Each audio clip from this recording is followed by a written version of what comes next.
Hello, everybody. Happy Friday. Happy Friday. Welcome back to another Shit Talk Fridays. I'm Gina. And I'm Evo. And tonight we are drinking actually a wine that we have never drank on the live before. That's a good question. I'm actually not sure because we've had so much wine. And we got a little bit of technical difficulties. I'm Gina. Good. We've been drinking so much wine on the live that I honestly couldn't tell you. I want to say that when we went and picked up that batch, that I picked up a bottle of the decoy.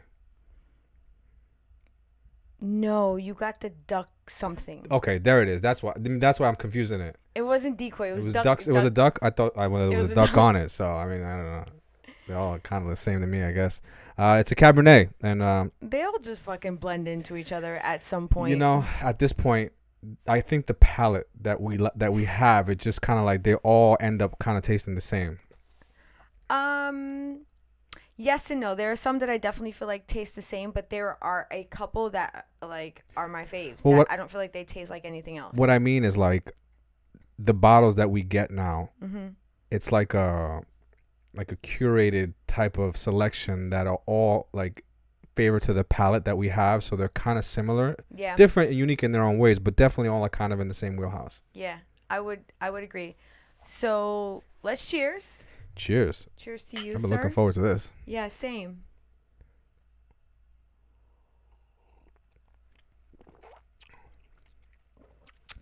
That's nice. That is nice. I like it a lot. Very nice. Very nice. And cheers to everyone in our audience joining us tonight. So tonight we'll be talking about things that are Halloween related, Halloween fun things, because it is my favorite holiday and Yes, it it is soon to come. I will say though, today was an exceptionally hot day in the state of New Jersey, where it didn't almost feel like October today. So like I'm kind of getting thrown off because the last couple of days it's been quite warm. Yeah. I was actually sweating the other day when I was outside working. Yeah. So that was interesting. And I remember this time last year, like going over to a friend's house and to celebrate their birthday and it being like 40 degrees at night. Mm-hmm. So the fact that it was like 80 degrees outside today, I was like a little thrown off. I was like, we're going to be talking about Halloween tonight. It doesn't feel like so Halloweenish. But then again, I was talking to a friend that is originally from Hawaii, and that is the norm for them, for it to be warm on Halloween. In the Caribbean, same thing. Like they're like Halloween what? Well, I don't think the Caribbean celebrates No, that's Halloween. what I'm saying. That's why they're like Halloween what? What is that? Come on. But funny thing, the Dominican Republic recently, they've been celebrating Halloween in the bigger cities. Oh, really? They've been adopting Halloween. Out in the rural and the country areas, not so much because of the religious. Mm-hmm. And it's, I guess, just looked down on, but the more commercialized area that are more like Punta Cana, the capital, the bigger cities, it's a little bit more advanced. They've been celebrating Halloween. Oh, that's interesting. I did not know that. Yep. Because I know that Dominican Republic has like a carnival time. So I wonder, and like, the part of it is like the mask and dressing up. So I feel like that kind of goes hand in hand. I looked it up, and it's funny thing is like a lot of the pictures that came up are very similar to how they dress up in their festivals, with the mask and the horns and all that stuff. There was very few pictures of like them wearing like American costumes type, quote unquote. I mean, I call it American because it's, it's what I know, but the costumes that you would see here, like some people out there, very, minimal was wearing those costumes. Mostly the traditional, I guess, the stuff that they wear out there when it comes to their festivals is that mask and horn and type of costume. I don't even know what to call it. Attire. Okay. Yes, thank you. I also feel like their access to the type of costumes that we have here in the United States is probably like not readily available. I don't feel like there's a Party City or Spirit Halloween right down the block in Dominican Republic, right? That's not. I mean, I don't know. I haven't been in a while, but From what I remember, we went to DR not too long ago. Yeah, but we didn't get to like explore DR. You know, like we were. Okay. So. I mean, listen, I can neither confirm nor deny if there really is, but I feel like that's definitely not something that is the typical Party there. City. I went to Party City. Oh my! And of course, only you can do that. And Edgar, welcome to the stream. Thank you so much for What's joining up, us. Edgar? And Edgar says Halloween equals horror flicks and the Addams Family. I would 100% concur. We actually will be talking a little bit about horror flicks later on in the night. That's something that I wanted to touch on because not too long ago, I wasn't the biggest horror movie fan. Like, it wasn't really a category of movies that, like, I found myself readily, like, wanting to watch. Because I will say that when I was younger, I was, like, slightly traumatized by some of the horror movies that I was shown at a very young age. Thus, I saw Exorcist at, like, the age of 8, which I definitely should... Why I watched that movie at that age, and I think it was because I was trying to be rebellious. Yeah, that's probably a bad idea. Well, I think it was because the videotape was in my house sometime at some point, and of course I said yes, and I said videotape. But the VHS was in my house, and I remember like one of my parents being very adamant about like, don't watch that. Now, when you tell a kid to not do something, that's exactly what's gonna happen. Exactly. What are they gonna do? They're gonna do exactly what you tell them not to do, and they're going to go ahead and do it. So. Of course, I went ahead and watched Exorcist, and that really put the nail in the coffin for me for a while. And then I remember a couple years later, I had a sleepover at one of my friend's houses, and her father was like, do you guys want to watch a scary movie? And I was 12, and I remember being like, yeah, sure. And he put on The Evil Dead for us, and that further put me in my grave. And I was completely off of horror movies after that. Because that movie was really scary to me, even though I've gone back and watched that movie more recently, and it's actually pretty hilarious. Unfortunately, it doesn't really like hold up as far as like special effects wise. That they look really cheesy. It's kind of like comedy at this point, but horror is definitely not something that I found myself wanting to watch until I worked on a horror film, and then I was just like, okay, I have a totally different found respect for it. Interesting. Yeah. I'm actually I feel like I'm opposite. Like in my teens, I really like got into horror flicks and really enjoyed them. I guess because it was like, maybe it was new to me, and I really liked the stories and the production that went behind the horror flicks. But then after a while, I kind of grew out of it. It got cheesy to me. And so like I don't really enjoy horror flicks the way that I used to. Like I just feel like the suspense is not there anymore. Now there are some horror movies that are more like mystery, more suspense that I enjoy, but like the gore and like the just killing people and like that whole thing of like somebody jumping out from behind a tree, like with a mask on and like stabbing you, like that was cool, but it doesn't really do it for me no more. What was the last horror movie you remember seeing?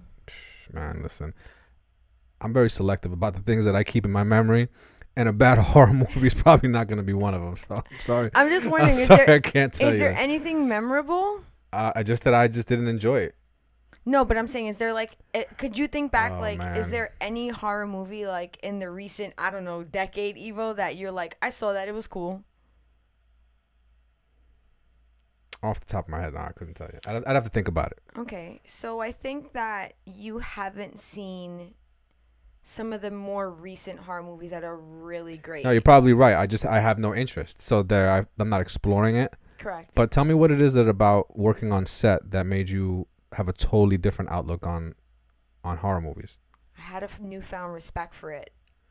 Watching a horror film be filmed really gives you the insight of how something is done and all of the work that goes into it. And it kind of removed a little bit of my sense of fear, because a lot of the shots that were filmed that were meant to be scary, I watched how they were created. And because I was able to watch how they were created, it removed my fear somewhat. It really, I feel like sometimes when you watch a horror movie, even though you know it's not real, you get so immersed in the movie that you become afraid of what you're watching because you don't know what's going to happen. But because I've seen 2 films be created, that sense of like me not knowing what's going to happen, or that sense of me being afraid of like the way they line up a particular shot, which is meant to instill fear in you, that no longer exists in me. So now I can watch a horror movie and like really enjoy the movie. Oh, okay. All right. I see. Yeah, that makes sense. So Edgar says that gore is what makes horror flicks rock. And I agree. That's kind of what I used to enjoy about them, but it just got repetitive and corny to me. And I guess I would probably enjoy a horror flick now if the gore in it was like shot like Tarantino style. You know what I mean? Okay, so like a new spin to it. You know, and if maybe some of the horror scenes of like people getting mauled or things like that were more of a choreographed action fight scene, you know, leading into like some Tarantino gore, if that makes any sense. Yes. So that's why I will say that I think that you haven't seen some of the more recent good. But we weren't supposed to get in. We were supposed to get into this a little bit later. But shit. Edgar also does say, "I'm an expert on horror flicks. Let the damaging of villages begin." But before we get into movies, because there's like some aspects of horror films that I wanted to talk about later in the hour, I think you were gonna start off the night with kind of talking about some of the like more, I guess, fun aspects of Halloween, which is costumes. Yeah. So interestingly enough, I kind of like was asking like how did like costumes begin, and where did it start? And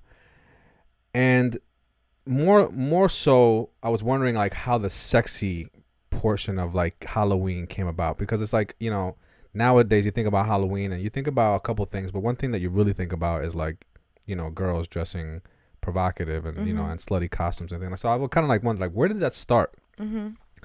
And back in the 1930s actually, they really didn't dress sexy, but they dressed in a way that was a little bit more elegant, right? And that was like it was like kind of like the inception of it. But it wasn't until the 1970s that peace, love, and rock and roll, and you know, when gayness or being gay really kind of exploded and opened up, and there was an expression of that. So when you combine those two things and you mix those in with Halloween, it really had an explosion of like just sexual freeness and expressing that in costumes.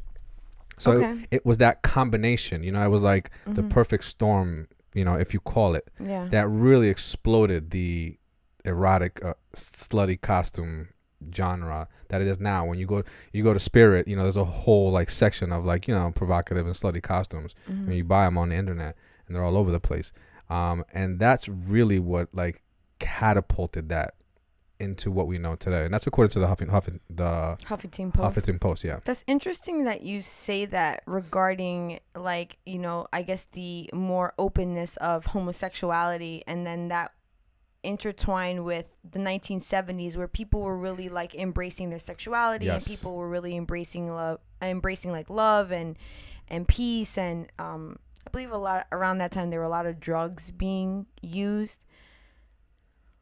But what I find interesting about that is like fast forward now 50 years and it's really hyper focused on women, where sexuality is, as far as homosexuality and like more of the flamboyancy, tends to be more in the male gay genre, where I don't feel like there's too many lesbians dressing provocative. You know, I never saw it like that. Have you ever been to the Halloween parade in New York City? Yes, once. Okay, so you're talking about the one downtown. There's only one Halloween parade in New York City. Oh, well. Then it's in the Village. Yeah, that's the one I went to, yeah. Okay, so when you go there, a lot of what you see is really submersed in the gay community. There's a lot of people who participate in the Halloween parade that are from, the gay community. And I remember from a very young age seeing a lot of gay men dressed very sclad, I guess, however you want to say it. Okay. But I don't feel like when you walk into a Halloween store, you're seeing costumes for men like that. No, there's definitely no sexy men category in the Halloween store. Yeah, like I think the only one that I can think, well, no.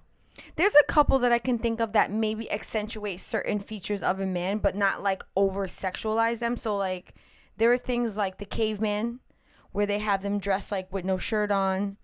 There are Greek kind of themes where they're like kind of like soldiers. But I feel like that those are not too far from what the original costumes were. I don't really know what the exact costumes like what the attire looked like, but what I'm saying is like they'll have the men with no shirts on. Well, they're wearing the armor. The armor, right? Yeah. Yeah, I guess they can. They kind of put a sexual spin on it. But it's definitely like they're not wearing thigh highs. Yeah, they're not like they're not sexy cops or sexy nurses. You know what I mean? Like. Yes, that is very true. So, that is very true. It's not like a sexy clown or nothing. Nah, none of that. That's not happening in the men's category. I'll tell you that. And and I'm okay with that. Of course you are. Yeah, of course I'm okay with that. Let it be. Let the women shine. Give them this, and they gotta give them a platform at least once time in a year. I don't know if that's letting a woman shine, but I will say, I do think it's maybe the one time a year where a girl can maybe dress more sexy, where in a regular schmegular day, that's not really how she presents herself. It gives her the little. Halloween could potentially give a girl the ability to dress a little bit more sexy when she doesn't normally dress like that and not be ridiculed and not worry about being judged because it's Halloween. That's one of the things I love about Halloween, where it gives people anonymity. It really gives them the ability to kind of like be themselves per se, somebody who they wouldn't rather be, but be that behind a costume and it be accepted for that form of expression. It gives people that pass to just say express yourself, whoever who you are, and you won't be judged. And I think that's great. Well, that is why Halloween is my favorite holiday of the year, because it's the one time that you can fully express yourself in any facet you choose and not be judged, whether it be sexy, whether it be gore, whether it be more dark, whether it be for me, which my favorite is more playful. Like, I feel like it's the one time a year where an adult they could dip into what it was like to be a kid at one point. Where I feel like as you get older, you got to step away from that, like the more childish things. But it's like you can then be maybe a character that you loved as a kid. Right. And no one's going to look at you. No one's going to look twice at you if you walk into a Halloween party dressed as Mario Brothers. Well, you know what I mean? I mean, that all depends on what your costume looks like, but that's a whole nother story. What do you mean if that depends on what your costume? It just depends on what your costume looks like. If you got a shitty costume, you're probably gonna get judged. Somebody's gonna pass judgment on you, because you know what? There are people who pride themselves on really putting work and effort into. Yes, but you're not. I wouldn't consider you to like a judgmental person, but there are people who are that and judgmental. And when they'll see somebody like with a costume that is subpar, they might pass a little judgment on them. Yeah, but it's not. I wouldn't think it's the judgment of like, oh, how dare this person come out dressed like XYZ. It's more of like, oh, they didn't put enough effort into this costume. Yes, that's what I mean. Listen, I'm gonna keep it real. Have I done that? Yeah, because I take Halloween so serious that like when I see someone do a costume for Halloween that is maybe a character that like I really admired as a kid or even as an adult, and they don't really do it to the extent that like I feel like it really could have been fulfilled to, it's definitely like a disappointment for Ladies me. and gentlemen, let me tell you something right now. This time of the year, the energy in this house is serious. Yeah. There is no fucking games being played around here. No. All right? So I feel you on that. Halloween is the time where like I dip into my trick or treat bag and go full throttle. And I have so much respect for people that do the same, that are not makeup artists, costume designers. I know people who are regular Joe Schmoes that when it comes to Halloween, like, they go hard. And I love them for that, because I can see the excitement in someone's face when they show me their costume. I remember one time working on set with like this one girl, and she was telling me about how she was Gwen from Spider-Man Into the Spider-Verse, which is Spider-Girl, and she showed me a picture of her in her costume. She was so excited to show it to me, and she was just like a little kid in a candy store. She was like, look, this is me on Halloween. And she felt so like honored to be showing me, because like I'm a makeup artist, and she felt like she was showing me something that was like really outside of her comfort zone. And she was showing it to me in a way almost like a kid on Christmas, like, look at my new toy. And that's why I love Halloween so much, because it allows people to be like that. And there's that excitement behind it. And ain't nobody judging you if you eating 3 Milky Ways on that day. Yeah, the artistry, the creativity, all that, to really see people express themselves in ways that you wouldn't normally see every day, is probably one of the best parts of Halloween. Hands down. So let me read. Edgar says horror movie series that has the best gore: Halloween, Nightmare on Elm Street, Puppet Master, Hellraiser, Texas Chainsaw, Final Destination, Saw. I gave you my top 5 and more. Those are all good ones. I've seen all of those. I enjoyed all of those. Those are the ones when I would watch horror movies. Well, I don't think that you saw the last Texas Chainsaw Massacre. I saw it, and I remember being like kind of devastated from it. And then he also says Vampiros was a soft porn type of movie on the 70s, hypersexual for its time. Oh, that's interesting. I didn't know that. And then he's also saying Uncle Fester, but darker. Huh. And then Edgar also said Elvira, sexy as hell for her time. Elvira was definitely like a icon when it comes to Halloween, and like definitely sexualizing a character, because Elvira's titties were to the sky and higher, and that was something that like was a staple for her as a character. And FYI, I don't know if anyone's seen Elvira current time. She looks fucking amazing. Yeah, well, you know what's funny is that they actually started doing that in Hollywood in the 1920s, where they would take actresses and they would around the holidays they would dress them up kind of sexy, mainly to give the actress a bit of a reputation, but also to promote the studios. So like back then, when an actress signed the contract, they were owned by the studio. Everything they did was for the studio. And so the studios would have them dress up Christmas time, Halloween, and like little skimpy kind of things, and like they would take pictures of them and put them on TV. But it was mainly to say like, hey, look, we have this actress on our network. You know what I mean? And it was like a way to allure people to watch the network. And that's how kind of like Hollywood started dipping its toes into that. That's actually really smart, but at the same time, I feel bad for those people, because when you said that they own them. Yeah, I mean, literally, that's what the article said. It was like that you were owned by the network. Well, that means that they basically own the rights to that person's persona, as far as like an actress. Pretty much, they got to tell you what to do, when to do it, how to do it, and you had to do it, or you violated your contract. You can just imagine what those contracts looked like back then. Well, I mean, I can imagine. I think that those contracts were basically just written for it to benefit the studio. And absolutely. So I'm sure that's how, the character Elvira was, eventually came to be. I don't really know the history of Elvira. But that's a network, like the network has to approve that, like a character like that on their network, dressed like that, showing the, being provocative in the way that she was. You know what I mean? Like people got to sign off on that.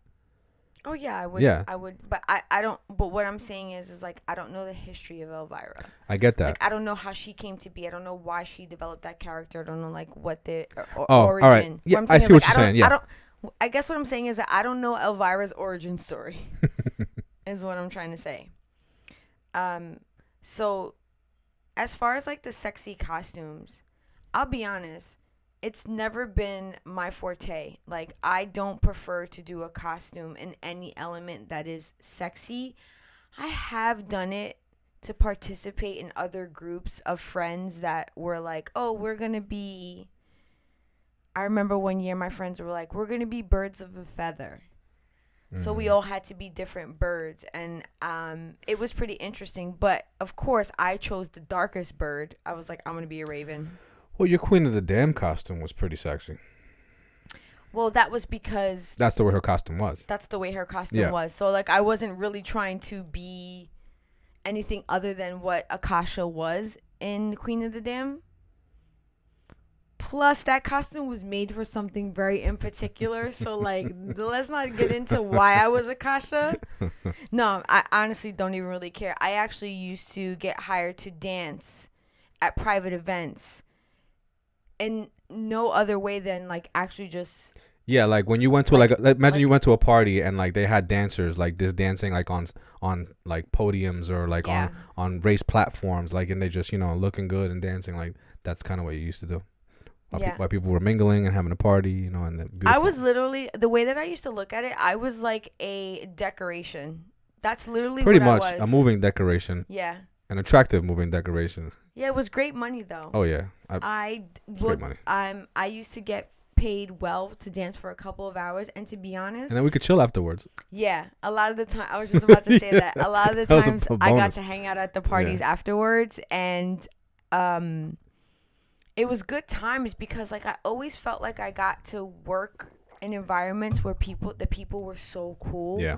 And they were always just like, chill, hang out, have a good time. But one party in particular is the one that Evo's talking about, is where I got paid to dance for a Halloween party. And it was for a director of a museum who had a 3-story brownstone. And on each floor, this director had a different theme. Mm-hmm. So he then wanted a different feel on each floor, and I was on the main floor, and I even remember that he had like a backyard where he had like people outside there dancing, and they had to be like an animal kind of like costume. And it was cool because at one point, obviously dancers, we get breaks and we're all like kind of vibing, talking. We're just like, oh, so what are you? You're a lion, or you're on the back, or you're like this and you're upstairs. It was cool. And listen, I got paid well, and the crowd was really cool. So I have no regrets in doing that. And honestly, that ties to like my love of Halloween because again, people were there just having a good time, enjoying themselves, dressed up, and kind of dipping into that like more childlike fun. And it wasn't anything other than that, which I thought was really nice. So other than like the history of slutty costumes, do you have anything for us, Evo? It was just that, and how Hollywood kind of like started taking dipping his toes into Halloween, and and how they adopted like this, that they were using that slutty kind of costumes to their advantage. No, but what I'm saying is anything other than like that. Well, I mean, there's just there's also things that I just love about Halloween. Oh yeah, then talk to me. Yeah, about that. I mean, so, well, we kind of touched on it before, where we were saying that some of the best things about Halloween is seeing how people get creative and the way that they dress up. Mm-hmm. I'm blown away by the creativity that you see some people go to just to express their artistic talents. Mm-hmm. And it's one of the, I don't, it's something that I admire from afar. Like I have like zero talent when it comes to like artistry, right? In that sense. Okay. I mean, I never applied myself to say that I have like something there that I, that I can express myself in a way. Okay. But I do look forward to seeing, what people do. And so that's one thing I love about it. Another thing I love is the baby costumes. The baby costumes? Yeah, the way people dress up their babies. Oh. No, not like no, not. I wasn't not following like, you. Yeah, for not a like second. human, not like adult babies. No. Oh, well, people dress like that. Yeah, I That's know. That's why I was like, No, what? no. When yeah, Oh, when parents that's so dress up their babies in cute. like little costumes, like a little bit baby sunflower or like a little baby lion, or Oh any. my god, I can't believe that you said that. That's what Mateo was. His like Yeah, his second Halloween, he was a baby lion. So like I had it where it was like he had the mane around him. yeah. Yeah, Yeah. I love the baby costumes. Anthony was born in July, so he was able to be in costume his first year of being on this earth, and we were the princess and the pea. So I wore a big princess dress, and then he wore a little pea Beautiful costume. pea costume. It was so cute. I'm telling you, I love watching that stuff. It just kind of like gets me. I mean, I love babies to begin with, so that's like those two things go together. That is actually the cutest thing that you've ever said. Really? I find that so adorable. I love it. I mean, when we're walking around on Halloween and we see, I mean, you see how I am. I just get caught up with the little baby costumes. I think they're just the cutest things ever. I will say that last year we had a kid come to our house for trick-or-treating, and if I'm not mistaken, he was a rapper. Don't you remember? And he had like the rapper's mask on, but like it was like a printout. I think I remember. Yeah, I think Oh my God, did he have like little tattoos on him too and like gold chains? Oh man, I don't remember. It was either that or he was Marshmallow, DJ Marshmallow. I don't remember. He was little. He was like maybe 4. And he was so excited. I remember him coming up and this was in the middle of the pandemic, and Right. we were still giving out candy because we had created like a tube where we could still be 6 feet Right. apart and give kids candy. And we were like behind a table, so like they had to put their basket up to the thing. Which, to be honest, I kind of thought that was really fun because like we were sliding the candy down the tube. That was interesting, and people loved it. Yeah, because people still felt like that they could participate and Yeah. they felt like they were being safe. Yeah. And we did it as a family, the 3 of us Mhm. outside, even though it was cold that day It too. was fucking cold as hell. Yeah, and but luckily we all had costumes that were really warm because I was a mummy, so I was like really wrapped up, and you were a ninja and you were really wrapped up, and Ava was Kylo Ren, and she was so like we were good. Yeah. Because again, I'm all about Halloween, so like we stay out there hard for the trick or treaters. I'm like, we are out here from 3 to 8. Don't play We around. had the me music 5 bumping hours. and everything. Yeah. We had the Halloween playlist going. Yeah, We're not fucking did. around.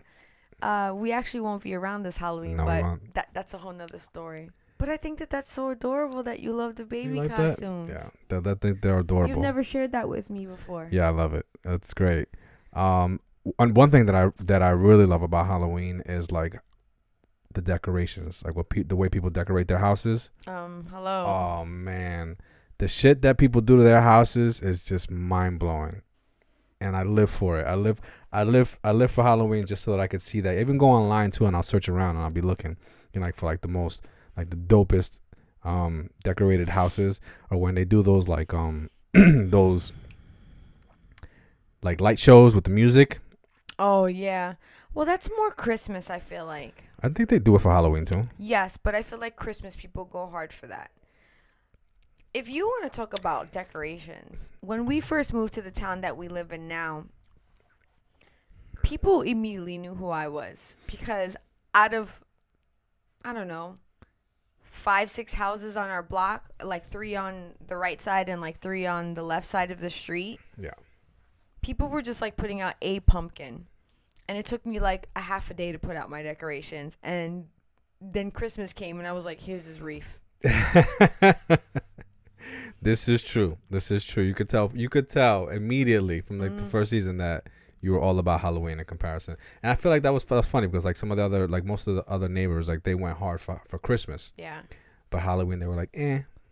Well, I think for me, it always meant so much when we would get trick or actually the first year that we did Halloween in the house that we're in now, I remember a parent coming up with their kid and the parent being like, my God, I love your house and I love your decorations. Like, I look forward to seeing them. And like, when I tell you that made my heart melt because that's what I do it for. I do it for the kids. I do it for the season.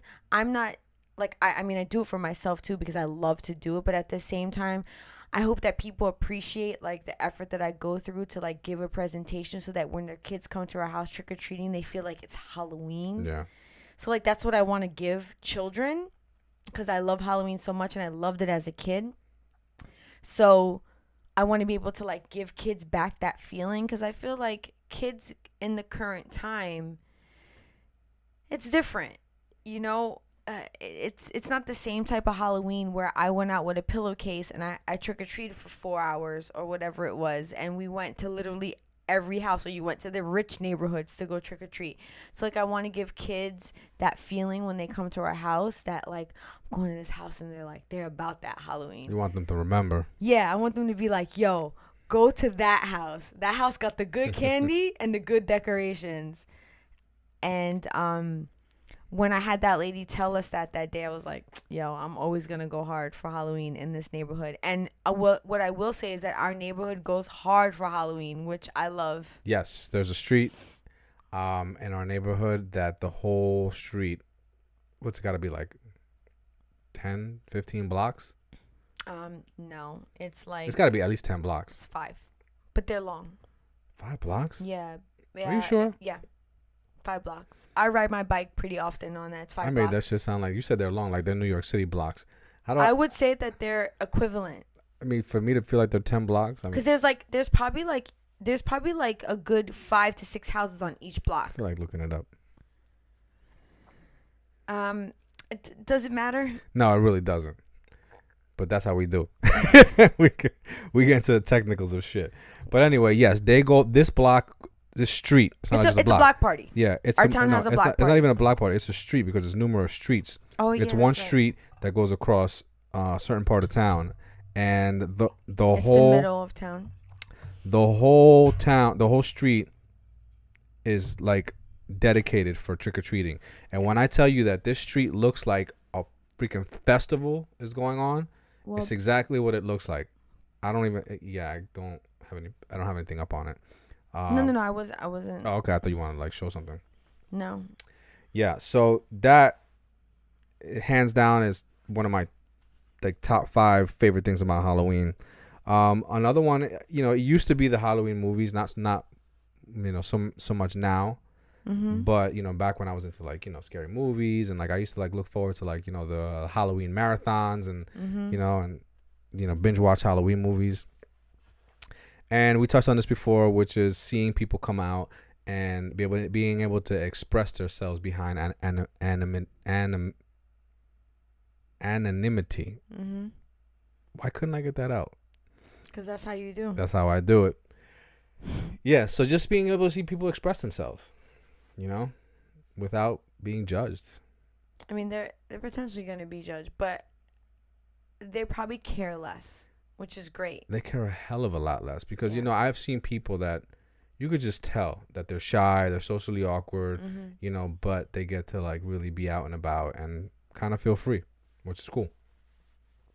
Yeah, I'm that person.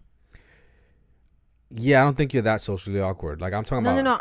I'm talking about going out and being socially free. Oh, yeah, but I'm talking about socially awkward people, you know, that normally just, you know, stay in the shadows, really don't, you know, come out and say, hey, look at me type of person. You know, they just kind of go about their business and just, you know, try not to really engage with too many people. As to where on Halloween, they're out. You know, they're out and they're, you know, mingling and socializing and just, you know, enjoying themselves because they can, you know, Halloween provides that to them. I think that's great.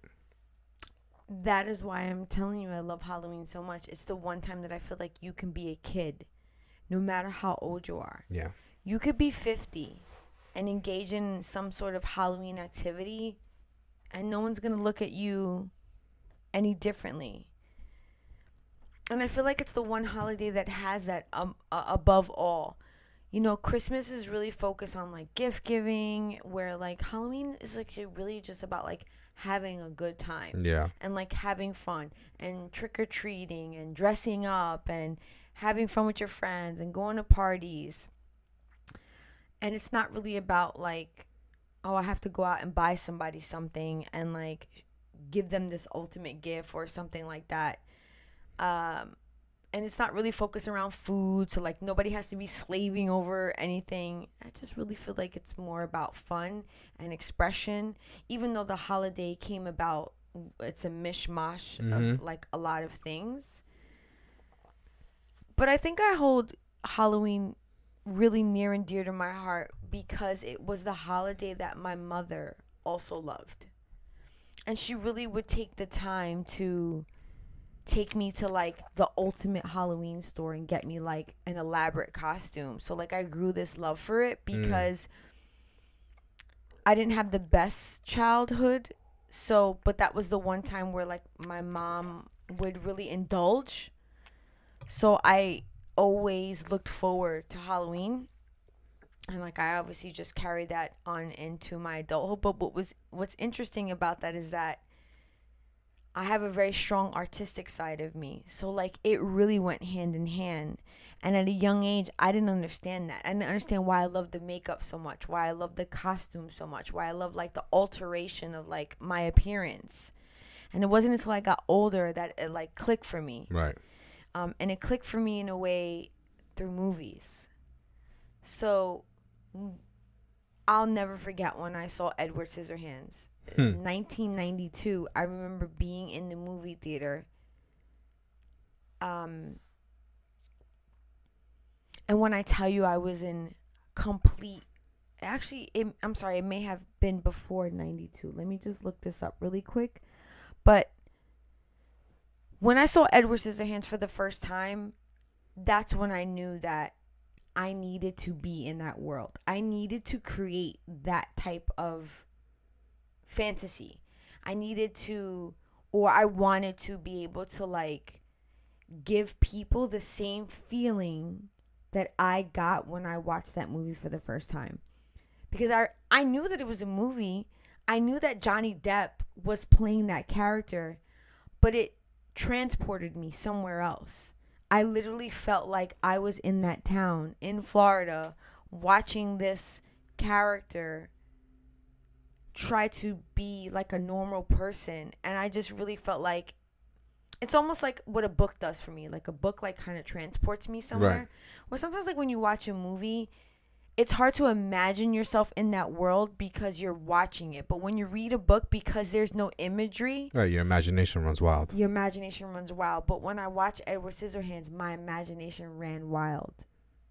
And that's what really solidified for me, like the love of makeup, the love of fantasy, the love of costuming, the love of just like that overall, just like being somebody that you're not and it being beautiful. And I ran with that shit full throttle. Like, you sure did. There was no turning back. There was no turning back after that. Man. And Edgar says, Halloween Parade in the Village, Charlie Brown and the Great Pumpkin Special Classic. You know, Edgar, it's interesting that you say that about the Charlie Brown. I tried to watch that with our daughter last year. She was not about it. You know, you had to grow up on the Peanuts to like, you had to like really... When you say that, it sounds so funny. You had to grow up on the Peanuts. Because that's what it was. It was the Peanuts. You know, to kind of like say that, all right, you want to watch the Halloween, the Charlie Brown Great Pumpkin Special. You know, it was something that you look forward to, but you really had to like experience like the inception, like the beginning of Charlie Brown and the Peanuts. And by the way, Edward Scissorhands, I apologize, came out in 1990. I knew it wasn't 92 when I said it, but I don't know why 92 popped in my head. But yeah, in 1990, real quick, after I watched that movie, I went home and I taped toothpicks to my fingers. And I walked around for like half a day with that shit, imagining that I was Edward Scissorhands. Yeah. You and probably, I can't even imagine how many people were doing that. Listen, I have no clue, but if that movie had the impact that I don't know what type of impact that movie had on a lot of people, but funny story is that like, I don't tie that movie to Halloween, and you know that. No, I know. That's actually the Christmas movie in our house. Yes, it is. So our tradition in our household is that every year when we put up the Christmas tree, I put on Edward Scissorhands. And it has a lot more to do with the music. in Edward Scissorhands, and it obviously takes place. There's a portion of that movie that takes place during Christmas. So, but is Edward Scissorhand a Halloween movie or a Christmas movie? I would say that it's neither. I just would say that there's a portion of the movie that takes place during Christmas. So that's why I tend to put it on during Christmas, because there's a portion of it where like they're actually putting up a Christmas tree. So it takes place in Christmas. During Christmas. Yeah. During Christmas. Yeah, the holiday season. So I would not consider it a Halloween or Christmas movie. It's just my own weirdness that tends to do that. But there are movies that are considered 100% Halloween movies. And this may be an unpopular opinion that I am so not a fan of, such as Nightmare Before Christmas. Never got into it. I can appreciate Nightmare Before Christmas. Am I a fan? No. And can I be honest? I'm somewhat offended when I go to the Halloween store and they have all this Nightmare Before Christmas stuff, or they have all this Beetlejuice stuff, and like literally all I find is one Edward Scissorhands button. Beetlejuice I fucks with, but I just was never a fan of like the still animation, like that whole anything that is in that wheelhouse. There's no animated, what I don't even know what you would call that, but that type of filming that I've liked. I just don't like that type of filming, period. So Nightmare Before Christmas was in that they filmed it that way. Yeah. So therefore I was just already like didn't like it. You mean like clay? It's clay stop motion. Yes, where they like they move the characters just a bit. They shoot. Yeah, that's it's like the amount of work that goes into that. Forget about it. But the reason why I say I'm kind of offended is because these are all Tim Burton movies. Beetlejuice, Edward Scissorhands, Nightmare Before Christmas are all Tim Burton movies. And they only focus on those two movies, and they don't make Edward's. And meanwhile, so many people during Halloween go out and they become Edward Scissorhands. I wonder why is that? Why is it that they don't focus? I don't know, but it pisses me off. And the fact that I could only find a button, and when I found the button, it was actually on one of the employees, and I was like, "Can I have your button off of your apron?" And Edgar says that Edward Scissorhands was a PG version of one of the Sinobots from Hellraiser. I actually don't remember that particular character from Hellraiser, and I will say I've only seen the first Hellraiser. And then he goes on to say that Nightmare Before Christmas was a Halloween and Xmas movie. Tim Burton was tripping when he made the movie. I mean, when is Tim Burton not tripping? And I think that's why I love him so much, because he's a little bit off his knee rocker. You had to go a little bit to the next dimension to be able to like film and see things the way that Tim Burton sees them. Well, if you know anything about Tim Burton, a lot of his inspiration for his movies comes from a lot of his drawings that he did as a child. He created a lot of these characters that looked a little bit like emaciated. They had like longer necks, bigger eyes. He was also very influenced. Like Edward's hair came from the band, Flock of Seagulls. I'm not familiar with the band. They sing the song, and I run, yes. I run so far away. Yeah, I know that song. Okay, that's Flock of Seagulls. Okay. So that's where the inspiration for Edward's hair came from. Oh, I didn't know that. Yeah. I know quite a bit about like that movie and that background and like Tim Burton, but I'm not surprised. What I'm even more inspired by from that genre of movies is the makeup. And my true idol in life is V. Neal, who was the makeup artist who I got to meet and got her to sign my Edward Scissorhands 20th anniversary DVD. She also was the makeup artist for Beetlejuice. She was the makeup artist for Edward Scissorhands. She also went on to do Pirates of the Caribbean. She also went on to go do what's the other movie that Tim Burton directed? Oh, she was also on Batman. She did The Penguin. So she did quite a few movies with Tim Burton. So it's kind of like my dream is to like find that combination one day where like I find a director and that like director like understands my vision, like we create characters off of that. That's like my dream one day. But to get into the movies a little bit, one of the first things that I think about when I think about Halloween, if we're going to think about horror movies, because we're going to go back to like my time, like movies that like when I think about like horror movies that I think about right away. And the first movie that came to mind when I thought about Halloween and horror movies was Nightmare on Elm Street. Classic movie. That movie came out in 1984. And what I will say about Nightmare on Elm Street or movies that came out in the 80s is that this was obviously way before streaming, way before the access of the internet.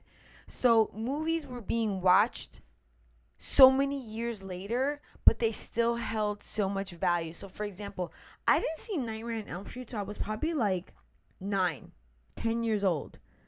And now this is like 6 years past the time that Nightmare on Elm Street came out. But did it make any difference to me at that time? None whatsoever. Nightmare on Elm Street and Freddy Krueger terrorized me for many years. And it was one of those movies that was created by the mind of a director that people will never forget. Freddy Krueger is going to be a character. Freddy Krueger is going to be a character that people will never forget. And considering that this character was created in the 1980s, if I was to mention Freddy Krueger to a person today, they're going to know who that character is. Of course. So to know that a character is now 40 years past and still holds that much weight says a lot about the type of horror character that was created. So Wes Craven really did an immaculate job in creating Freddy. Do you like remember like what the backstory of Freddy was? Not the backstory. I do remember like how Freddy was created. No, I don't remember how Freddy Krueger was created. Like why he was who he was in the movies. No. But now listening to you speak about these movies that way, I feel like that for me is what's missing in horror movies these days is those characters, like the Freddy Krueger, the Jasons, the Michael Myers, the Chuckies. I feel like that after that there may have been some characters that were created but never really hit like those. Really? Not for me. The Ring? The Ring was cool. It was cool. And I feel like The Ring was... Evil. Yes, I watched The Ring. You're mistaken. I watched The Ring. Okay, what about Scream? Scream didn't really do it for me like that. Okay, so but you feel like it was missing. Scream was if not the most successful horror franchise. Yeah, I get it. In all history. I get it. It just didn't do it for me. Yeah, but you said that that's what's missing. Right. So what characters? What character was it? Was it that was like the main horror character in Scream? The mask face. Right. So that to me, it was just a guy with a mask. Okay. Now that was already done for Mike Myers and Jason. Like, the mask. So to me, it was just like they were just regurgitating that with Scream. It was it's like I already seen that. Okay. You know what I mean? It was just like yeah. That's why Scream didn't really do it for me. Wow. Yeah, it was okay. Like it was okay. I felt like I'd just seen it before. They just put another mask on. What about Saw? Saw was kind of okay too. You think that the first Saw was just kind of No. okay? That first Saw was dope. That opening scene. All right, the opening scene. So you're gonna tell me that the character from Saw is not like... No. But listen to me. I'm trying to tell you is that that's when it kind of started to fade out for me. Like when the horror movies that came after that.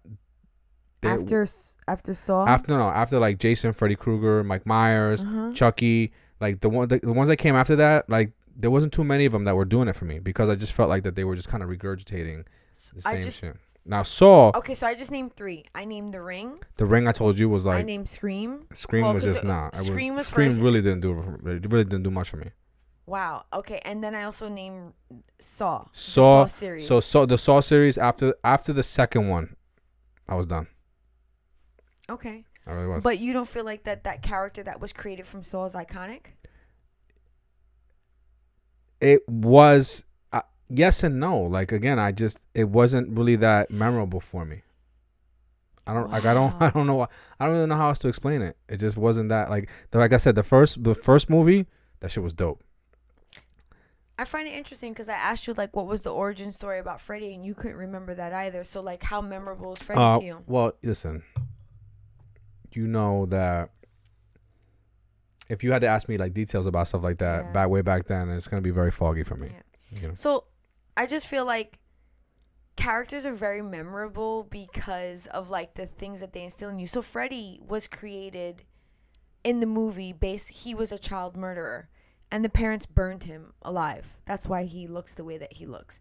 And then what he did is he went back and he basically haunted the children of the parents that burned him alive in their dreams. Right. So that was like the whole aspect. What I thought was really interesting about the creation of Freddy was how it came about from Wes Craven. Wes Craven actually had done some reading into some articles that were coming out of Southeast Asia about men that were Asian refugees that were dying in their sleep. But they were dying in their sleep not due to like just natural causes. They were dying in their sleep for what was being called like night terrors or nightmare deaths. What was happening to what was considered young men, because no one was past the age of like 30, 33. These men were in the middle of the night screaming out and then being found dead. And it was over 100 men and some women that were found to fall victim to these type of deaths. Wes Craven kind of took that and ran with it. And he then created Freddy based off of the essence of going to sleep and having some sort of extreme nightmare where then you can die in your dream. And what I found so interesting about that is that I once upon a time read a book, I want to say about more than a decade ago, that talked about a particular type of death nightmare. And it was based on something that comes from the occult. Okay. I'm going to get into it in a second. I just want to read some comments really quick. Oh, and Edgar just went there. He just said, oh, and George, welcome to the stream. He says, mi gente, need to see the Hellraiser movie to know about, yeah. Oh, he says it's pronounces Cenobites? Okay. Oh, I'm sorry if I and then Mr. Jones, welcome to the stream. He also says Nightmare on Elm Street was the first and only movie that made me scream out of my sleep. That's so interesting that you say scream out in your sleep, because we're talking about people screaming out in their sleep. And then Edgar, of course, wanted to like horrify me and fucking sing the Freddy song. And God rest his soul, DMX, he used that shit. 1, 2, X is coming for you. And then George says The Omen. The Omen was a thriller, not a horror. Yeah, I would agree that The Omen wasn't horror. It was definitely more thriller, kind of like The Shining. It was kind of like in that category, which, ladies and gentlemen, Evil's never seen The Shining. And then Mr. Jones says Insidious was awesome. I also did enjoy Insidious. Evil's also never seen Insidious. Nope. I will say right now, what is holding the epitome of a horror movie for me right now is Hereditary. And Scary Movie series was another great horror movie series. That's what I was saying. And Scary Movie, Scary Movie is based off of Scream. Yes. And it was a spoof on it. Yeah. And Scary Movie was not a good scary movie. No, it definitely wasn't. It was more like a comedy scary movie, which was great. I thought it was. I thought it was. Really I feel like funny. scary movies. like horror kind of needed that a little but bit. Do you not remember the biggest joke from the Scary Movie series? What, when Carmen and Electra got freaking her catapulted into the ceiling? No. No. I'm sorry. When the mask guy calls somebody, he goes, "Yo, what's up?" Oh yeah, what's up? Everybody was saying that shit. You don't remember that? Yeah, I do. Oh my god, that was like the best part of like the whole movie. The amount of times that me and my friends would call each other and do that shit, I'd be like, "Yo, what's up?" I'm sorry, Evo. The fact that like I like sometimes it's like I forgot about that part. I know it's just sometimes like I talk to you and you like say things to me that you're like, oh, it didn't do it for me. Like it's not memorable. Like these things are memorable. But you know what's funny? I wasn't that person. I wasn't doing that. When that whole shit popped off, I wasn't be like, I wasn't, oh, what's up? Like, no. It just didn't, like, again, these movies, they didn't do it for me. That's interesting to me. I mean, I feel like Scream was definitely like a part of our, like, Scream was definitely part of like our like younger years. And I remember watching Scream and being like, yo, this shit is crazy, because what made Scream so scary for me was the fact that it seemed so possible. Yeah, I mean, they definitely brought the horror into like everyday life. Mm-hmm. You know what I mean? Like they took people's ordinary lives and brought horror into it, and it made you feel like that this could happen in real life. And that's what made it scary for me. Yeah, I get that. It just didn't do it for me. So I wasn't like hung up on those type of movies.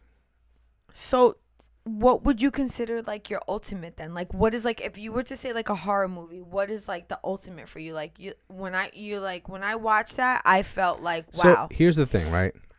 So a lot of the movies that Edgar mentioned were like the horror movies for me. Mm-hmm.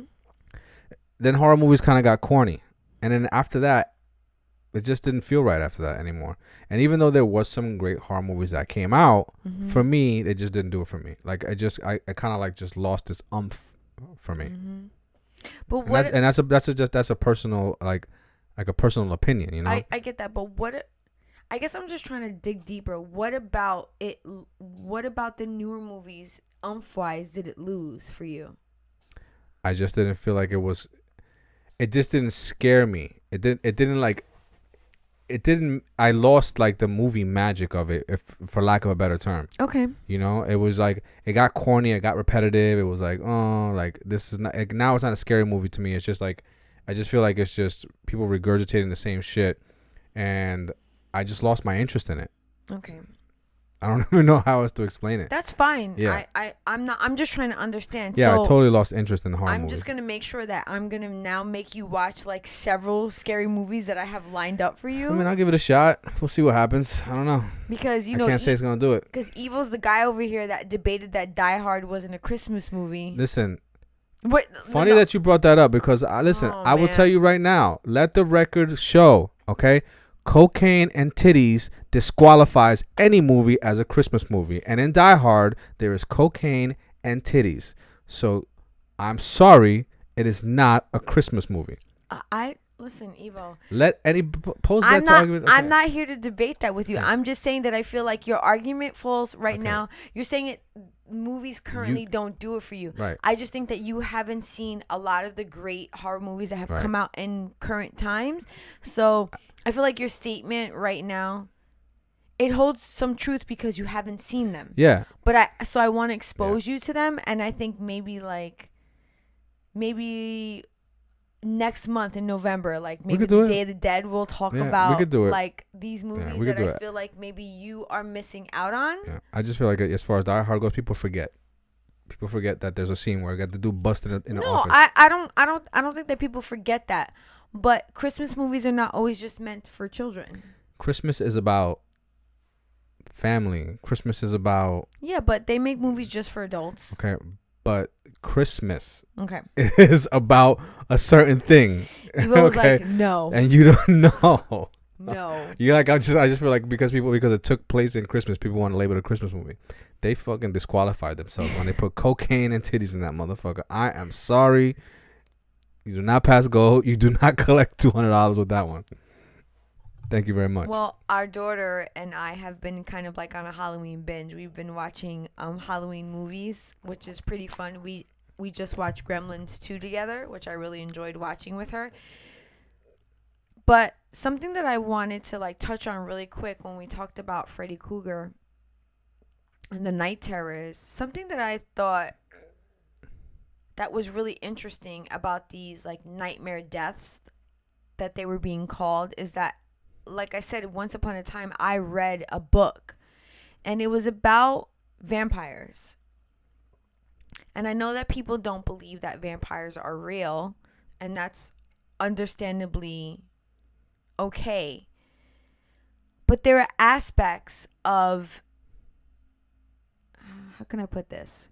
So, the world of vampirism is true. Now, vampires, how they are portrayed in TV and film, not necessarily true.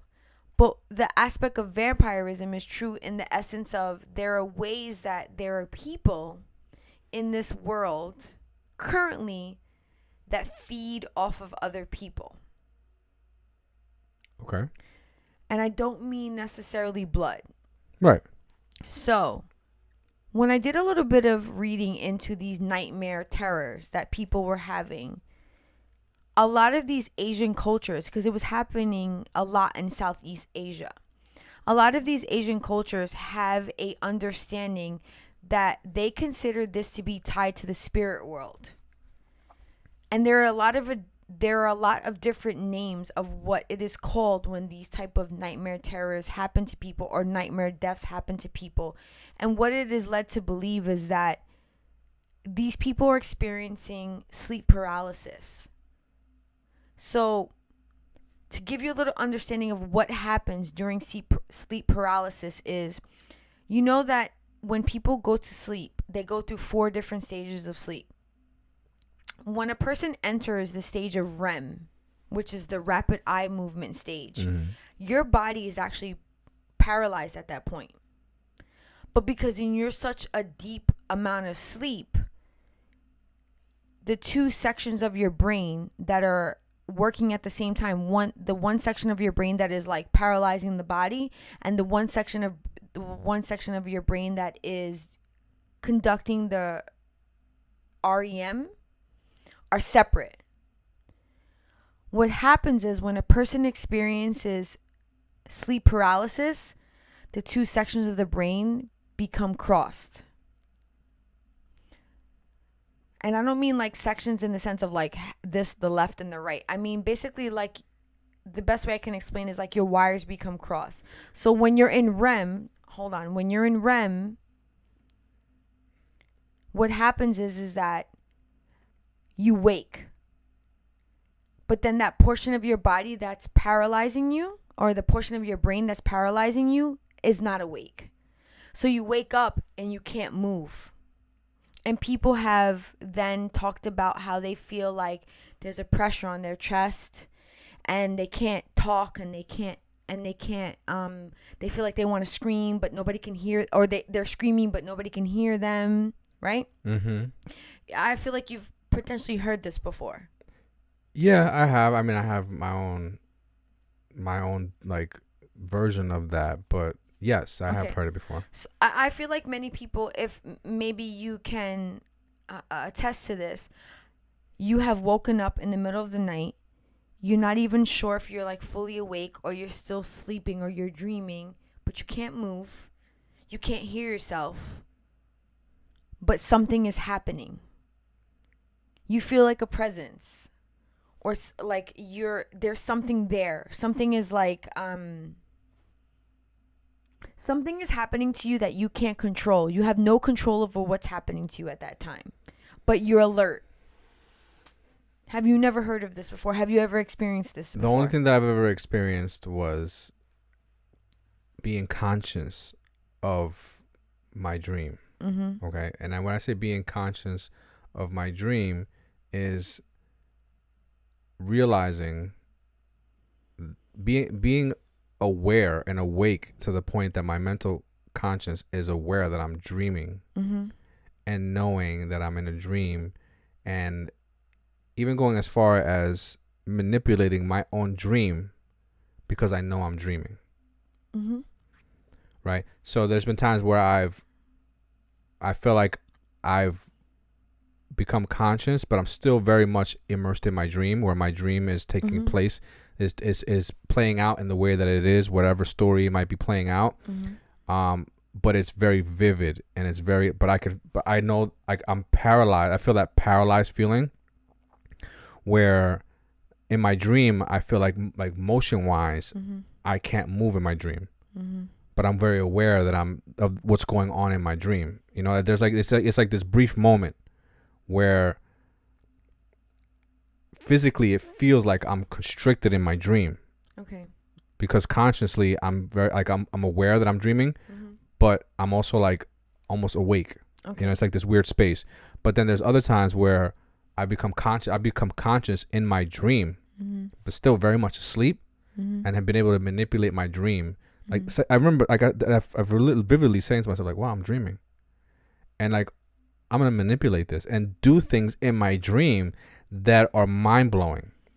Okay, so that's not what I'm asking you. I guess what I'm trying to say is, have you ever been in a situation where you've woken up, your eyes have opened, you've been in your room, your body cannot move, you're in your bed, you're awake, like your eyes are open, you're in your room where you sleep, or wherever you are that you sleep, you can see everything around you, but you cannot move, you cannot talk, like you can move your mouth, but no words are coming out. No. Okay. That's never happened.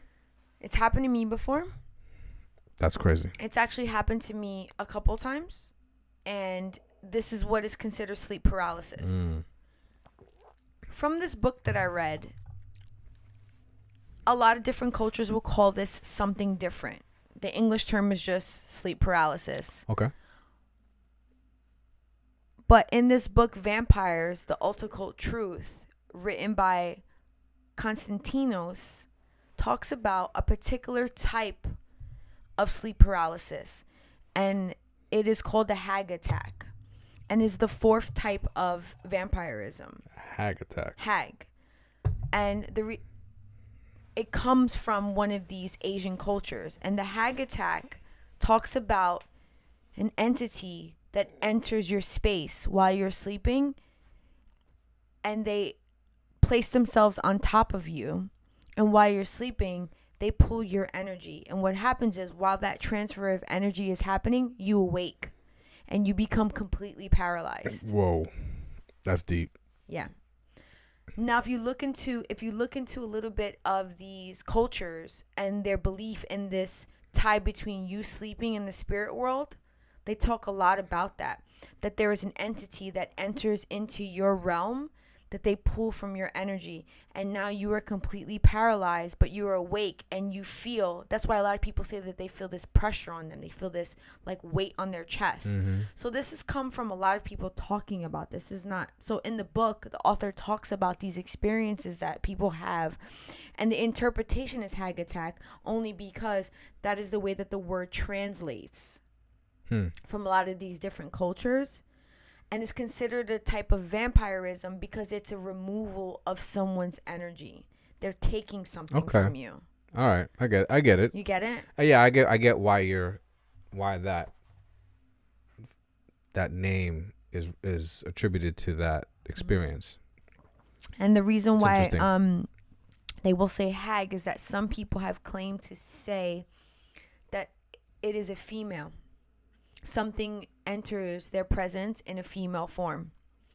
So, but why a female? What is it about that the presence of whatever it is that they see? Because not everybody sees something, but some people say that it looks like a woman. Okay. Like the spirit, the energy, whatever it is, looks like a woman. I can tell you that I've never personally seen a form, but our son has spoken to us about having that exact experience where he had awoken in the middle of the night in his bed, and he was paralyzed. He could not move, he could not scream, he could not talk, but across the room, he saw 4 entities. You remember this? Mm-hmm. I do. And when he shared this story with us, could you not hear the complete fear in his voice? Yeah. So many people speak of this particular type of experience. And that's where the world of Freddy Krueger was born, because from that world, people die. Because what happens is that your body goes into like this state of like paralysis. Yeah, but because you're immersed in so much fear, you basically, and I hate to say this, you scare yourself to death. Yeah. Is that where that term come from? I don't know, but it sounds like it. That's where it came from. But that's what happens, is that you scare yourself to death. You are so afraid that it raises your heart rate so high, you die. You're going to like cardiac arrest or something. Yeah, you die. And I told you that I looked into a little bit, and autopsies were performed on some of these people that died from this nightmare death, and they were found to have somewhat enlarged hearts. But other than that, these people were healthy. There was no determination as to why these people were just dying in their sleep. That's pretty interesting. Yeah, so that's my little like Halloween kind of creepy, kind of like into movies. But what I thought was so interesting about Wes Craven and the creation of Freddy Krueger is that the first Nightmare on Elm Street was on a budget of $1.8 million. That movie saved the studio that it was created from. That movie went on to do $57 million in the box office from a $1.8 million budget. That's a hell of a return. I like those numbers. And Scream, which was another Wes Craven, because Wes Craven did Nightmare on Elm Street. He created Freddy Krueger, and then he also created a Ghostface, which was the killer from Scream. His budget on that movie was $15 million. The first Scream did $173 million in the box office. Oh, man. Sadly, Wes Craven is no longer with us. He passed away from cancer. But when I say that this director created 2 of the most iconic Halloween horror characters, Ghostface and Freddy Krueger, I think that he created very original horror characters. Because like you were saying, like Jason, Jason, Michael Myers, Chucky. I think Ghostface and Freddy Krueger are right up there with them. Freddy Krueger is definitely right up there. Ghostface, I don't think I caught any of those. I'll be honest, I'm kind of mind blown by that. Yeah. Evo. But it's actually 10 minutes to, it's 9:20, which leaves us not too much time to do our top 5 for the night. We got a little deep there for a second. Yeah, we did.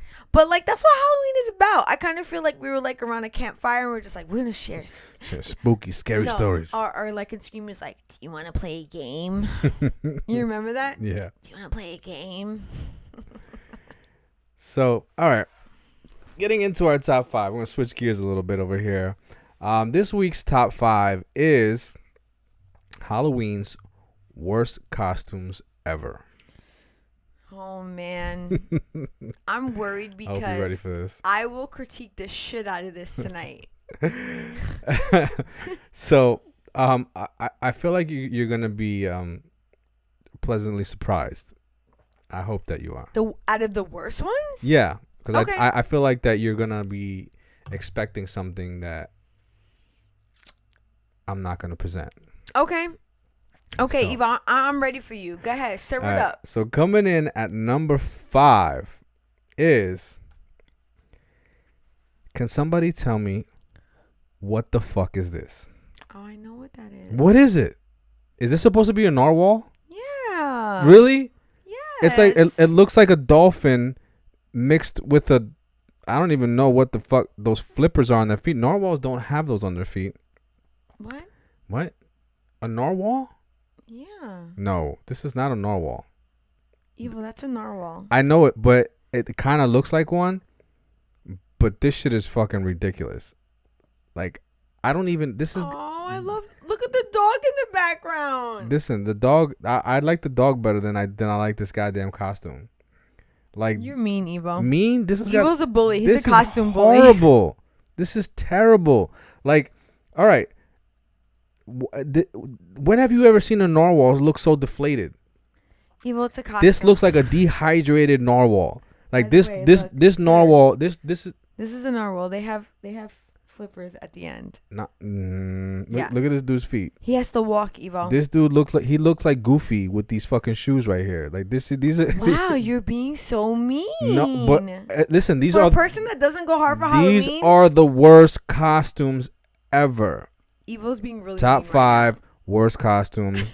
This dude right here, deflated narwhal, coming in at number 5. I think that's hard. fucking adorable. I Really? think that you're so mean right now. Nah, doesn't do it for me. I'm sorry. You said no, sir. Nope, you do not. Goodbye. You do not pass go. You do not collect $200. Goodbye. That's horrible. So mean. Are you really feeling bad for this guy right here? Yeah, I think he looks adorable. He looks like he's being tortured right now. Look at his face. His mom dressed him up in this costume right here. He didn't want to do this. Does he look happy to you? Does this guy look happy to you? Either does the dog, but No. Well, but the dog looks like he's chewing on something. He's just chilling. But this kid looks like he was forced into this. I can't believe that you. This is somebody's like reject science project right here, and they just made him dress up in this shit. This is how Mateo looks when you ask him to do Halloween for you, right? Nice. What every time you ask him to participate in Halloween, he is always against it. There was one time where he was actually about it, but his first year of high school. Yeah, but this reminds me of his face right here, right? That I feel like that's Mateo right there. Right, this kid right now does not want to be in this situation, and therefore this qualifies as number 5 top worst Halloween costumes ever. Okay, I love narwhals. I do too. They're the unicorns of the sea. I do too, but this one, that's not it. Okay. This ain't it right here. Yikes. Coming in at number 4. You're a bully. Is I don't even know what the fuck happened right here. Like this is just a bad idea all around. What? Yes. Somebody thought that this was going to be a great Halloween costume. Bro, put down the beer. Just put it down. I honestly have the worst. How can I put this? I despise couples costumes. Like, I don't know what it is about couples costumes. You and I have never. No. One time we did it. One time, and it was because I was pregnant, and I literally had like no other choice, and I was just like, I have to be this because like I literally could be nothing else because I'm like 8 months pregnant or whatever it was. But she was pregnant at this time. Hopefully, she's still not pregnant. But I was Morticia Adams pregnant, and you were Gomez, so that shit was fire. Right. That shit was dope. But this shit right here, this says child abuse all over it. Oh. The fuck you doing? You holding Evo, you were so disrespectful. You are literally insinuating that you're gonna hit this woman's stomach with the baseball bat because there's a ball painted on her stomach. There's a baby behind that shit. Like, the fuck. This if this shit don't say neglect all over it, I don't know what the fuck does. Worst costume ever. That is so disrespectful, Evo. Bro, listen, this dude right here was huffing paint since he was in fucking high school. Oh my God. I am sorry. We're gonna get bad idea. We're gonna. This is a bad idea. Evo is like Evo don't care. Evo I don't care. Here's another worst couple's costume for you right here. Look, these two right here. What the fuck were these two guys doing? What is going on right here? Wait, hang on a second. What? I can't see because it's delayed. So what we have. Can you turn it more this way, please? Yeah, sure, absolutely. All right. This is Aladdin and a fucking chocolate bar. I don't even know what is going on right here, and why is his tongue out? There's nothing. You know what? I'm just gonna stop talking about that one. And then what is going? What? Do you not see what's going on? Okay. Evo, are you not understanding what that is? This is Aladdin and the magic carpet. Yeah. Yes. I think that's cute. Really? I think that's so creative. I think it's terrible. I've seen. So there was a dope ass Aladdin, right, where the dude was like he created the carpet out of an electric skateboard. Okay. And he was riding through the city, and it actually looked like he was fucking like, you know. Yeah, but that's not conducive to going out and walking around. That shit was dope as hell. That shit was fire. They obviously did this so that they could go to a party together or something. My man could have just draped the carpet over his shoulder and called it a day. My man, right? This doesn't even look like a carpet. I just don't even know what's going on right here. Like, this shit look like, I can't call it. I can't call it. And then this yin and yang right here. What? How do you put your head inside of a yin and yang? And then the circles inside of a yin and yang aren't. Well, yes, one's supposed to be white. All right, you know what? I guess I kind of get this one. All right, but at first, looking at it, didn't make sense to me. Thought it was horrible. Eva, I have no comment. Well, whatever. I mean, listen, this is my worst costumes ever. All right, but that was just to add. That was just to add to the couples one. That was like a bonus for you. Okay. I don't like couples costumes. Yes, you so know that. That's why I threw that in there for you. I'd rather just be what I want to be and you be what you want to be, and we be doing our own thing. Yeah. Because honestly, you're not gonna go as hard as I will, so I'm not trying to have to do your costume for you. So you do what you want to do, and I'm gonna do what I want to do, and we be good. Well, so moving on, coming in at number 3, is this guy right here. Oh my god. I don't get this costume. I'm not really. This is like a mix between Jabba the Hutt and Aliens. You mean Aliens? When the aliens when the freaking alien popped out of his stomach. It reminds me of Total Recall. You don't remember when the guy opens up his shirt and he's got a baby? That's probably what that is. Maybe that's what that is. Totally missed that. This is not. I'm not total recalling this shit right now. There is no total recall going on for me right now. I just see Jabba the Hutt. But why do you see Jabba the Hutt though? Because he's a heavier set person. Yeah, I mean, if you just give him a tail and you lay him on his side. Oh my god! I see Jabba the Hutt. Am I alone in this? Like, anybody concur with me? Does anybody see Jabba the Hutt? I think that I may have to leave this live. We're gonna get canceled. Who's we? You gonna get canceled? I didn't say a goddamn thing tonight. I'm over here talking about hag attacks. You're talking about some flagrant shit now. And what is this shirt that he has on? Is this supposed to be like a? It's not a shirt. It's actually he has on. Is that snake print? That looks like a scarf. Okay. Like a traditional, more like Arabian type of scarf. I don't know why that's what he has on. This dude looks like he rolled over on his kid while he was sleeping, and then they woke up. This is what happened right here. I'm sorry. Like I would have to ask this dude to explain his costume to me. Like, cause I'm just so confused. I really am. It's really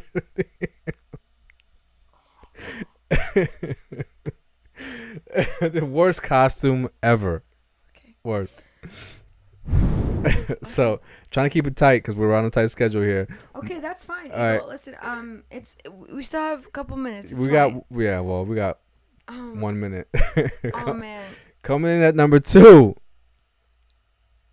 Don't know what the fuck these were thinking, but. Oh no! Yeah. Oh no! Bert and Ernie, worst. why they doing like that? This is Bert and Ernie on acid, right? This is these two. This is what you have. This is what happens when you get Bert and Ernie a couple tabs. This is Bert and Ernie at the club. 2 ecstasy hits and some.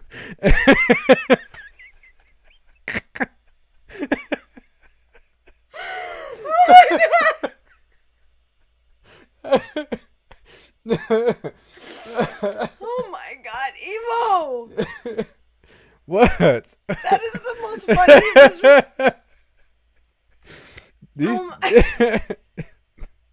It's like no. Oh my god! Oh my god! Oh my god! Okay. Okay. The amount of times I have to take I have to take air in this show. When you do these top fives, is unheard of right now. Listen. Oh man. These two right here, they are tripping hard. I don't even know what the hell they were doing when they made these shits up. I really don't. Hello, Sonia. Welcome to the stream. What's up, Sonia? Who, Evo? Glad you can make it. Wow. That was number 2. Yes, that was number 2. You have tears in your eyes. Well, Evo, I'm laughing at you right now because you make me laugh. Because Evo, your reactions make me laugh. Evo. They do. I just imagine Bert going, "Do you want to play a game?" Yo, they playing a lot of games. I don't know what the fuck they doing. That is not even right. Right? I expect to see those two at Sound Factory at like 6 a.m. in the morning.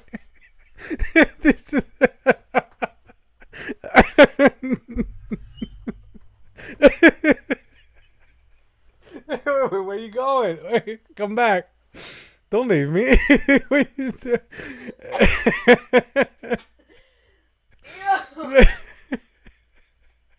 Okay. I thought that was going to come and go through my nose. Okay. I'm back. All right. I was afraid. I honestly thought that was going to come out of my nose just now. Horrible. Top 5 worst costumes ever. Okay, you ready? You ready for number 1? This is number 1. Yeah. Okay, hold on. Whoa, what just happened? I'm sorry. This is number 1. I'm ready. I'm prepared. Coming in. I'm crying over here. Look at me. Terrible. I'm a mess. Okay. All right. Coming in at number 1 is, I don't know what the fuck. There's no words for what happened here, so I'm just going to show you. Oh, man. What, like, really? Can somebody explain to me what in the fucking hell happened here? What, like,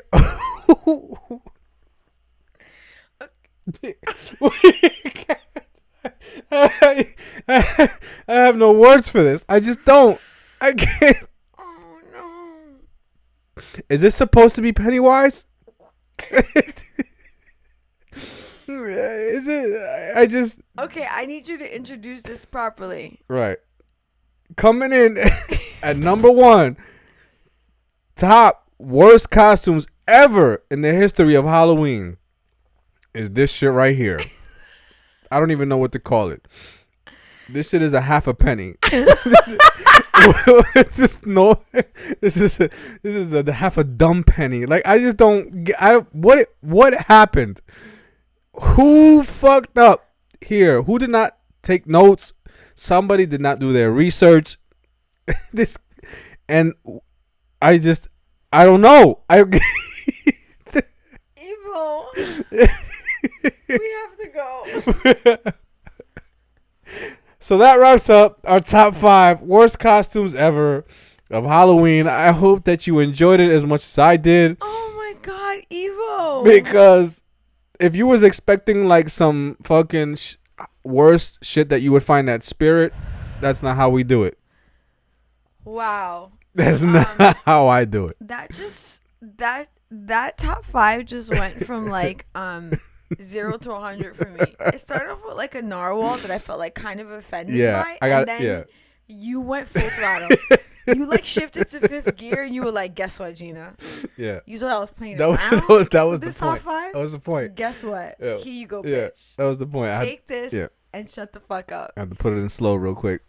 Oh, man. Well, I hope I didn't disappoint you. No, honestly, Evo, you never disappoint. You've been doing an excellent job. Thank you very much. I thoroughly enjoy it. That actually brings us to the end of the live for tonight. Yes, it does. I need a tissue. You need to wipe your tears. Evo's literally crying. I want to thank everybody for joining us today. Yes. We had a good time talking about some of these creepy, fun Halloween topics. I hope you will join us next Friday on our live. We're always here at 8 o'clock. I don't know what the fuck we're talking about next Friday because it's always kind of like... It just kind of comes to us. It's whatever the vibe is, honestly. I'm just like, I don't know. I'll be driving somewhere and I'll just be like, oh my God, I want to talk about that. Even though I have like 17 topics on the back burner right now. So we'll see. We'll see what the vibe is. I kind of have an idea of what I want to talk about. And maybe somewhat Disney related. Okay. But we'll see. But until next Friday, when we see you at 8 o'clock, peace out, everybody. Thanks for joining.